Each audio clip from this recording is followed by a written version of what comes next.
Putin ని mind లో పెట్టుకొని పీస్ టాక్స్ అనేది పుతిన్ ఎప్పుడు ఎలా బిహేవ్ చేస్తాడో తెలీదు. అండ్ హాయిగా ఉంటుంది కానీ ఆచరణలోకి వచ్చేసరికి దిస్ ఈజ్ లైక్ కత్తి మీద సామే అన్న పరిస్థితి ఉంటుంది ఈ Ukraine and Russia piece talks అనేవి. జేడీ వ్యాన్స్ కి అదే విధంగా మార్కో రూబియోకి ఒక పరీక్ష లాంటిది. లావ్రోవ్ ఉన్నారు కదా రష్యన్ ఫారెన్ మినిస్టర్, అయితే ఈయన ఏం చెప్తున్నాడంటే రష్యా అనేది స్టెప్ బై స్టెప్ ప్రొసీజర్ ని ఫాలో అవుతుంది.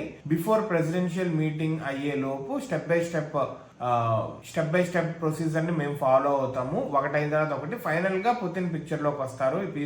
ఈ పీస్ టాక్స్ కి ప్రెసిడెంట్ అప్పుడు వస్తారు. అప్పటిదాకా ఆయన డైరెక్ట్ గా వచ్చి మాట్లాడరు అనేది చెప్తున్నారు. We have to see Russia మాత్రము వెరీ క్యాలిక్యులేటెడ్ గా దాని గోల్స్ ఏంటి రాసుకుంది.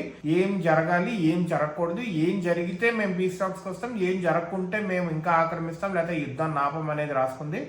వీళ్ళు ప్లే చేసే టారిఫ్ వార్, టారిఫ్ కార్డ్స్ ఇవన్నీ మొత్తం అయిపోయింది ఆల్మోస్ట్.